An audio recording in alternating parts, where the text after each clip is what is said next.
Hello students, अस्सलाम वालेकुम। मैं हूं मोहम्मद सिद्दीक और आप देख रहे हैं द फिज़िक्स विद खास के लिए सिद्दीक। आज हम इस वीडियो के अंदर, इस लेक्चर के अंदर जो डिस्कस करने वाले हैं वो है हमारे पास टॉपिक जो वेक्टर का, वो है यूनिट वेक्टर।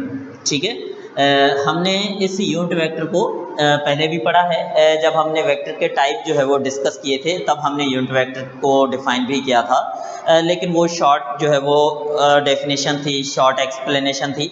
लेकिन अभी हम इस यूनिट वेक्टर को थोड़ा और डिटेल में पढ़ेंगे, क्योंकि यूनिट वेक्टर जो है इस चैप्टर के अलावा पूरी फिज़िक्स के अंदर यूज़ करना पड़ता है। जितने सारे भी प्रॉब्लम्स आते हैं, ख़ास तौर पे इस चैप्टर के अंदर जो प्रॉब्लम्स होते हैं, या फिर जो हमारे पास ऐसा समझ लें जितने भी एमसीक्यूज़ बनते हैं ख़ास तौर पे, तो बहुत सारे एमसीक्यूज़ जो है वो यूनिट वेक्टर के बेस पे ही बने होते हैं। ठीक है, तो इस तरह हम जो है वो पहले यूनिट वेक्टर को थोड़ा ईजी वे में समझ के देखते हैं कि यूनिट वेक्टर है क्या, फिर हम उसको यूज़ कैसे करते हैं। ठीक है, तो ये हमारे पास यूनिट वेक्टर की जो डेफिनेशन हम स्टार्टिंग में पढ़ते हैं ना, the vector having magnitude unit, vector having unit magnitude, vector जिसका मैग्नीट्यूड जो है वो क्या हो, यूनिट हो, यूनिट मैग्नीट्यूड हो। अब यूनिट मैग्नीट्यूड का मतलब क्या है कि जिसका मैग्नीट्यूड 1 हो, उसको हम यूनिट मैग्नीट्यूड कहते हैं। तो यूनिट वेक्टर का मैग्नीट्यूड जो है वो कितना होता है, 1। अब बहुत सारे बच्चे यहाँ पे कंफ्यूज हो जाते हैं कि सर यूनिट वेक्टर का मैग्नीट्यूड 1 होता है, चलो ठीक है मान लेते हैं कि 1 होता है, लेकिन वो 1 क्या होता है, मीटर, सेंटीमीटर, किलोमीटर, मेगामीटर, गीगामीटर, वो क्या होता है। यानी कि यहाँ से जो यूनिट की बात आती है तो सब बच्चों के जहन में यही बात आती है कि यूनिट यानी कि इसके साथ यूनिट तो है ही नहीं। ठीक है, तो यहाँ पे मैं इस चीज़ को थोड़ा और डिटेल में, थोड़ा और डीपली आपको बताता हूँ कि यूनिट वेक्टर क्या होता है। अब यूनिट वेक्टर की अगर बात करते हैं ना, तो फॉर एग्जांपल ये हमने जैसे लिखा हैविंग यूनिट मैग्नीट्यूड, जिसका मैग्नीट्यूड 1 हो, तो अब हमने देखना है कि 1 क्या होता है, या यूनिट वेक्टर का मैग्नीट्यूड 1 क्यों होता है। मान लीजिए कि ये हमारे पास कोई भी वेक्टर है ए। अब देखिए वेक्टर हमें ख़ास तौर पे इस फॉर्म में मिले होते हैं कि फॉर एग्जांपल इस फॉर्म में मिले होते हैं कि 3i plus 4j minus 2k like this. Suppose vector हमें इस फॉर्म में मिले होते हैं, तो यहाँ पे जो i j k यूज़ हो रहा है ये भी यूनिट वेक्टर है। ठीक है, ये हमारे पास कोई ओरिजिनल वेक्टर है। तो यूनिट वेक्टर जो मोस्टली यूज़ होता है, वो जो सिर्फ और सिर्फ यूज़ होता है, वो किस चीज़ के लिए यूज़ होता है, वो यूज़ होता है डायरेक्शन के लिए। यूनिट वेक्टर हम क्यों यूज़ करते हैं, for finding out the direction of the original vector. Original vector के डायरेक्शन को डिनोट करता है यूनिट वेक्टर, कि ओरिजिनल वेक्टर का डायरेक्शन किस तरफ है। ठीक है, तो अब ये वेक्टर फॉर्म में लिखा हुआ है, हमारे पास कोई वेक्टर इस फॉर्म में लिखा हुआ है, आई जे के फॉर्म में लिखा हुआ है, यूनिट वेक्टर फॉर्म में लिखा हुआ है। अब इसका मतलब क्या है, 3i plus 4j minus 2k, इसका मतलब है कि ये i जो है, आई कंपोनेंट कहाँ से आता है, आई कंपोनेंट हम किसको कहते हैं। अब देखें ये हमारे पास कोऑर्डिनेट सिस्टम है। ठीक है, ये हमारे पास एक्स है, ये वाई है और ये जी एक्सिस, 3 हमारे पास एक्सिस हैं। अब इन तीनों एक्सिस के अगर यूनिट वेक्टर हम देखते हैं तो ये एक्स को डिनोट करता है, जो आई होता है यहाँ पे ये एक्स कंपोनेंट को डिनोट करता है, एक्स के डायरेक्शन को डिनोट करता है। जबकि ये जे जो है वो किसको डिनोट करता है, ये डिनोट करता है वाई कंपोनेंट को, और ये के जो है वो डिनोट करता है जी एक्सिस को। ठीक है, ये हमारे पास तीन जो कोऑर्डिनेट हैं, तीन जो कोऑर्डिनेट सिस्टम के कंपोनेंट हैं, एक्स वाई और जे। तो इन तीनों कंपोनेंट्स के जो हमारे पास यूनिट वेक्टर यानी कि डायरेक्शन डिनोट करने वाली जो चीज़ें हैं वो कौन सी हैं, आई जे के। इनको हम ऑर्थोगोनल यूनिट वेक्टर भी कहते हैं। ठीक है, ऑर्थोगोनल यूनिट वेक्टर, ऑर्थोगोनल का मतलब होता है कि जिनके दरमियान में एंगल जो है वो कितनी हो, 90 की हो। अब देखें यहाँ पे एंगल कितनी है, 90 की, यहाँ पे भी 90 की, यहाँ पे भी 90, लेकिन कंफ्यूज होने की जरूरत नहीं है। आपको यहाँ पे लग रहा है सर ये तो करीब जो है वो 120 की लग रही है, ये भी इतनी ही कुछ लग रही है, उससे ज़्यादा, लेकिन ऐसा नहीं है। ठीक है, अब देखें हम वेक्टर को ड्रा करते हैं ना तो कुछ इस तरह ड्रा करते हैं। फॉर एग्जाम्पल या कोऑर्डिनेट सिस्टम की अगर बात करते हैं ना तो वो कुछ इस तरह का होता है। अब देखें ये मेरे पास जो 3 मार्कर हैं, ठीक है, अब इनको गौर से देखिएगा। अब ये हमारे पास 3 डायमेंशंस हैं, इसको आप जैसे भी रखें ये हमारे पास 3 डायमेंशंस हैं। अब देखें इनको थोड़ा गौर से, ये हमारे पास, अब देखें इसको मैं यहाँ पे ड्रा कर रहा हूँ, जैसे मैंने यहाँ पे जो है वो ये कोऑर्डिनेट बनाया हुआ है। अब इसको थोड़ा गौर से देखें, ये हो गया एक्स, ये हो गया वाई, अब ये जो है ये जी एक्सिस है। ठीक है, जो जेड एक्सिस हम कहते हैं ना, वो ये वाला वेक्टर है। अब ये वाली सीधी लाइन जो बाहर की तरफ आ रही है ऐसे, इसको हम बोर्ड पे ड्रा नहीं कर पाते, इसलिए हम जो है वो इस तरह ड्रा कर देते हैं, लेकिन ये ओरिजिनली जो है वो ये वाला जी एक्सिस है, ठीक है। तो इस तरह आप देखें यहाँ पे जो एंगल बन रही है ये 90 की है, ये भी 90 की होगी और ये भी 90 की होगी। तो यहाँ पे जो तीनों के दरमियान में एंगल्स बनते हैं वो तीनों 90 के होते हैं, इसलिए हम कहते हैं कि ये हमारे पास जो यूनिट वेक्टर हैं कौन से, आई, जे और के, ये कौन से यूनिट वेक्टर हैं, ये हमारे पास ऑर्थोगोनल यूनिट वेक्टर हैं। अब हमारे पास वेक्टर तो इस फॉर्म में लिखा होता है, लेकिन अब इसका यूनिट वेक्टर कैसे फाइंड किया जाता है या फिर हम यूनिट वेक्टर को अब डिफाइन कैसे करेंगे। तो सबसे पहले ये चीज़ ध्यान में रखनी है आपने कि ये वेक्टर ए है ना, ओरिजिनल वेक्टर। तो जब ओरिजिनल वेक्टर हमारे पास होता है इसका मतलब हमारे पास दो चीज़ें हैं, कौन सी, एक तो उस वेक्टर का मैग्नीट्यूड है, दूसरा क्या है, दूसरा उस वेक्टर का डायरेक्शन है, यानी कि दो चीज़ें आ गई। तो हम कह सकते हैं कि इस वेक्टर के अंदर दो चीज़ें हैं, कौन सी, एक तो इसका मैग्नीट्यूड है, इस मैग्नीट्यूड को हम यूँ लिखते हैं, ठीक है, ये इसका मैग्नीट्यूड है, और उसके साथ साथ एक और चीज़ भी है, कौन सी, डायरेक्शन। अब देखें डायरेक्शन को, अब ये वेक्टर ए है इसलिए हमने इसके डायरेक्शन को ए, स्मॉल ए केप के साथ लिखा है, इसका मतलब ये कि ये वेक्टर ए का जो हमारे पास डायरेक्शन है, ठीक है। अब उसके बाद अगर हम इसी चीज़ को थोड़ा और आगे डिफाइन करते हैं, यानी कि इस वेक्टर की डेफिनेशन पे आते हैं, कौन सा, यूनिट वेक्टर की डेफिनेशन पे अगर आते हैं तो डेफिनेशन किस तरह बनेगी कि ये हमारे पास कोई भी वेक्टर है, कोई भी वेक्टर जो हमने ए लिया है, अब उसका यूनिट वेक्टर किस तरह बनता है। तो हम यहाँ पे लिखेंगे when a vector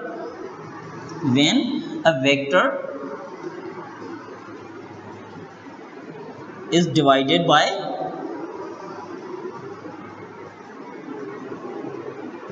its own magnitude, ठीक है, when a vector is divided by its own magnitude, जब हम वेक्टर को, किसी भी वेक्टर को अगर उसी के मैग्नीट्यूड से डिवाइड करें तब हमें मिलता है उसका यूनिट वेक्टर। अब देखिए यूनिट वेक्टर की डेफिनेशन क्या बन गई कि जब हम किसी ओरिजिनल वेक्टर को उसके मैग्नीट्यूड से, उसी के अपने मैग्नीट्यूड से डिवाइड करें तो हमें मिलता है उसका डायरेक्शन, तो हमें मिलता है उसका यूनिट वेक्टर। यूनिट वेक्टर मतलब डायरेक्शन, ये बात ध्यान में रख लें आप। अच्छा, अब देखिए इस डेफिनेशन के मुताबिक हम थोड़ा इसको देखते हैं कि ये हमारे पास ओरिजिनल वेक्टर था, इसको हम डिवाइड कर रहे हैं इसके अपने ही मैग्नीट्यूड से अकॉर्डिंग टू डेफिनेशन, ठीक है।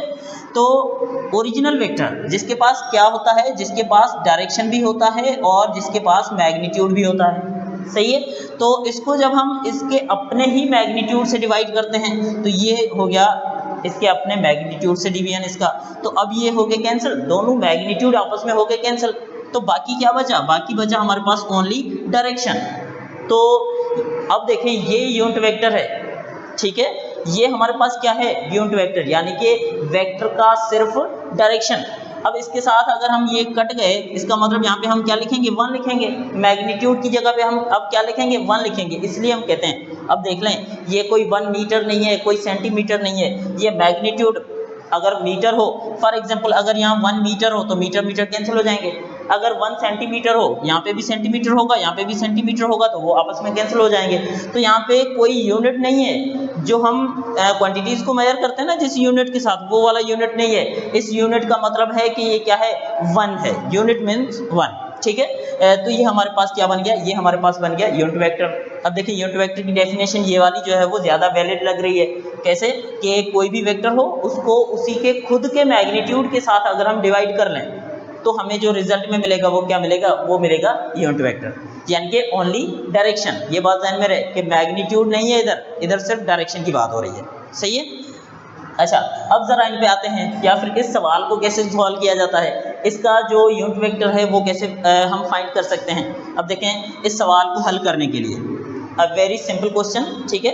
अब इसको सॉल्व कैसे करते हैं, फॉर एग्जांपल अभी इसी वेक्टर को, ये ओरिजिनल वेक्टर है, according to this definition we have to solve this question, कि इस डेफिनेशन के मुताबिक हमने सॉल्व करना है। तो ये हमारे पास वेक्टर है ओरिजिनल वेक्टर ए, अब इसको हम डिवाइड करेंगे इसके अपने मैग्नीट्यूड से, तो हमें क्या मिलेगा, तो हमें इस वेक्टर का यूनिट वेक्टर मिलेगा, इसी वेक्टर का यूनिट वेक्टर मिलेगा। अब हमने सबसे पहले, अब देखें इसको सॉल्व करते हैं ना, तो ये ओरिजिनल वेक्टर क्या है, ओरिजिनल वेक्टर है 3i + 4j - 2k, ये हमारे पास ओरिजिनल वेक्टर है। और इसको अब डिवाइड करना है इसके अपने ही मैग्नीट्यूड से। तो पहले हमने देखना है कि इसका मैग्नीट्यूड क्या है, इसका मैग्नीट्यूड कैसे फाइंड करना है, ठीक है। तो चलें इसका मैग्नीट्यूड फाइंड करते हैं। मैग्नीट्यूड फाइंड करने के लिए हमारे पास क्या है, एक सिंपल मेथड कि ये हमारे पास जो तीन एक्सिस हैं, कितने, i j k, मतलब x y z। तो कोई भी वेक्टर है, कोई भी वेक्टर a है ना, तो उसके तीन एक्सिस हैं, ठीक है। तो उन तीनों एक्सिस को हम यूं लिख सकते हैं, यानी कि अब देखिए जैसे पाइथागोरस थ्योरम के अंदर अगर दो वेक्टर आपस में परपेंडिकुलर है तो हम वहाँ पे पाइथागोरस थ्योरम यूज़ करते हैं, जिसके अंदर हम ऐसा लिखते हैं कि मिसाल के तौर पे अगर यहाँ पे दो यानी कि सिर्फ x और y होता तो हम क्या लिखते, तो हम यहाँ पे लिखते कि ax square plus ay square, क्योंकि ये x और y आपस में क्या होते हैं, परपेंडिकुलर होते हैं। तो यहाँ पे हम पाइथागोरस थ्योरम यूज़ कर लेते हैं। मगर यहाँ पे हमारे पास जो है वो कितने कंपोनेंट हैं, यहाँ पे हमारे पास कितने जो है वो साइड्स हैं, वो हमारे पास तीन साइड्स हैं, तीन कंपोनेंट हैं कोऑर्डिनेट सिस्टम के, ठीक है। तो यानी कि i भी है, j भी है, k भी है। यहाँ पे सिर्फ i और j था, x y मतलब i और j था। लेकिन अगर हमारे पास k भी है ना, तो इसको भी हम यहाँ पे ऐड कर लेंगे, इसका स्क्वायर जो निकाल के इसको भी हम यहाँ पे ऐड कर लेंगे, जो z एक्सिस यहाँ पे यूज हो रहा है। तो अब ये कंप्लीट फार्मूला बन गया, ठीक है। अब इसको ax i लिख लें, इसको ax j लिख लें और इसको az k लिख लें, तो ज़्यादा जो है वो सूटेबल रहेगा। अब ये हमारे पास x कंपोनेंट है, ये y कंपोनेंट, ये z कंपोनेंट, या फिर आप ऐसा कह लें कि ये i की वैल्यू है, ये j की वैल्यू है और ये k की वैल्यू है। तो इस फार्मूले के अंदर हमने ये वैल्यूज पुट करने हैं, तो हमें मैग्नीट्यूड मिल जाएगा। देखिए यहाँ पे हम मैग्नीट्यूड की बात कर रहे हैं, ठीक है। तो ये हमारे पास x कंपोनेंट कितना है, 3, तो 3 का इधर स्क्वायर लेंगे, ठीक है, प्लस जो हमारे पास z कंपोनेंट है या y कंपोनेंट है उसकी वैल्यू कितनी है, 4, तो यहाँ पे हम 4 का भी स्क्वायर लेंगे, ठीक है। उसके बाद प्लस की सिंबल वही सेम। अब z की वैल्यू या k की वैल्यू जो है वो कितनी है, वो है 2, तो यहाँ पे हम, लेकिन माइनस का 2 है, ठीक है, तो यहाँ पे हम माइनस का 2 पुट करेंगे और ऊपर स्क्वायर डाल देंगे। तो इस तरह हमारे पास ये जो है वो एक फॉर्म बन गया। अब इसको कैलकुलेट करना है तो हमें मिल जाएगा वेक्टर a का मैग्नीट्यूड। 3 का स्क्वायर कितना बनता है भाई, 9 प्लस 16 प्लस 4। ये 2 जो था वो माइनस का था, लेकिन जब इसके ऊपर स्क्वायर आता है तो माइनस माइनस प्लस बन जाता है, तो हमारे पास ये रिजल्ट बन गई। अब इसका मैग्नीट्यूड जो है वो कितना बना, अब a वेक्टर का जो मैग्नीट्यूड बना वो रेडिकल 29, ठीक है। तो यहाँ पे हम जो है वो, अब देखें यहाँ पे हम वैल्यू पुट कर रहे हैं रेडिकल 29, क्योंकि अब देखें दोबारा इसको रिपीट कर रहा हूँ कि ये हमारे पास फार्मूला था कि किसी भी वेक्टर को उसके अगर हम ओरिजिनल वेक्टर से डिवाइड कर दें तो हमें रिजल्ट में क्या मिलता है, यूनिट वेक्टर, ठीक है। तो ये हमारे पास ओरिजिनल वेक्टर आ गया जो कि हमें इस फॉर्म में मिला हुआ था, और अपान में जो है वो उसका मैग्नीट्यूड जो कि हमने इस तरीके से फाइंड किया है। This is the method to find out the magnitude of any kind of vector if the vector is given in such a form, ठीक है। तो अब इस तरह हमारे पास जो है वो ये वेक्टर आ गया। अब इसको हम थोड़ा और जो है वो अगर कैलकुलेट करते हैं, ठीक है, तो किस तरह बनेगी वैल्यू हमारे पास। अब इस 3i यानी कि 3 डिवाइड बाय रेडिकल, क्योंकि ये सबके साथ डिवाइड हो रहा है तो सबके साथ हम इसको अलग अलग डिवाइड करेंगे, तो ये बन गया, ठीक है, प्लस 4 बाय रेडिकल 29। अब दूसरा ये j का टर्म बन गया। उसके बाद माइनस 2 बाय रेडिकल 29 और ये बन गया k का टर्म। तो इस तरह देखें कि k की वैल्यू जो है वो हमारे पास नेगेटिव आ गई। So this is the unit vector. अब इसको इस फ्रैक्शन फॉर्म को अभी आप अगर और सॉल्व करके पॉइंट्स में लिखना चाहें तो भी लिख सकते हैं, लेकिन this is the unit vector of the vector a। जो ओरिजिनल वेक्टर a था ये उसका क्या है, यूनिट वेक्टर। लेकिन एक और मज़े की बात, हमने अगर देखें इस पॉइंट के हवाले से, ठीक है, डायरेक्शन, तो ये बन गया डायरेक्शन, मैग्नीट्यूड तो ये बन गया मैग्नीट्यूड, दोनों चीज़ें आ गई। अब इन दोनों चीज़ों को अगर हम मल्टीप्लाई करें तो हमें ओरिजिनल वेक्टर मिलना चाहिए। देखें ये डायरेक्शन है, ये मैग्नीट्यूड है, इन दोनों को हम मल्टीप्लाई करते हैं तो क्या मिलता है, ओरिजिनल वेक्टर। तो ये डायरेक्शन भी है और ये मैग्नीट्यूड भी है।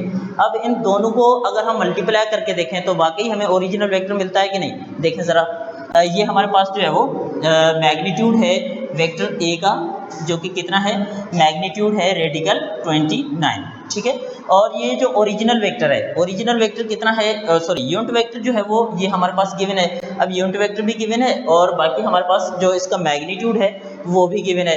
अब इन दोनों को मल्टीप्लाई करना है तो ओरिजिनल वेक्टर मिलना चाहिए, क्योंकि ओरिजिनल वेक्टर का जो फार्मूला है वो ये है कि मैग्नीट्यूड को मल्टीप्लाई करें किससे, मैग्नीट्यूड को मल्टीप्लाई करना है यूनिट के साथ, यानी कि यूनिट वेक्टर के साथ, मतलब कि उसके डायरेक्शन के साथ। अब देखें, अब हम इसके अंदर वैल्यूज पुट करते हैं। ये हमारे पास ओरिजिनल वेक्टर है, ठीक है। अब ओरिजिनल वेक्टर जो है उसका मैग्नीट्यूड पुट करते हैं पहले, तो ये आ गया ओरिजिनल वेक्टर का मैग्नीट्यूड, जो कि कितना है 29, ठीक है। अब इसके साथ हम मल्टीप्लाई करते हैं किसको, अब इसके साथ इसका पूरा जो हमारे पास ये यूनिट वेक्टर था, इस पूरे यूनिट वेक्टर को मल्टीप्लाई करना है। तो यूनिट वेक्टर को मल्टीप्लाई करने के लिए हम ये पूरे वैल्यूज जो है वो यहाँ पे लिखेंगे, 3 बाय रेडिकल 29, ये बन गया आई, ठीक है, क्योंकि ये सबके साथ मल्टीप्लाई होगा। अच्छा, उसके बाद प्लस दूसरी वैल्यू क्या है, 4 बाय रेडिकल 29, ये जे बन गया, ठीक है। और यहाँ पे माइनस रेडिकल 2 बाय रेडिकल 29, और ये के की वैल्यू आ गई, ठीक है। अच्छा, अब जो है ये 29 रेडिकल 29 इसके साथ भी मल्टीप्लाई हो रहा है, इसके साथ भी हो रहा है और इसके साथ भी हो रहा है, तीनों टर्म्स के साथ मल्टीप्लाई हो रहा है। तो ये रेडिकल 29 जो है वो इसके साथ भी कैंसिल हो गया, इसके साथ भी कैंसिल हो गया और इसके साथ भी कैंसिल हो गया। अब यहाँ पे बाकी क्या बचा, यहाँ पे हम कह रहे हैं कि यहाँ पे जो हमारे पास रिमेनिंग टर्म्स हैं वो क्या हैं, यहाँ पे 3 बचा और i बचा, ठीक है। और इस टर्म के अंदर जे वाला जो टर्म था यहाँ पे 4j बचा, माइनस यहाँ पे क्या बचा 2k, ठीक है। तो ये हमारे पास दोबारा ओरिजिनल वेक्टर मिल गया।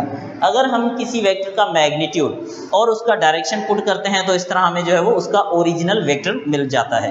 So this is all about the unit vector, कि हम यूनिट वेक्टर फाइंड कैसे करते हैं और यूनिट वेक्टर को डिफाइन कैसे करते हैं। So thank you very much.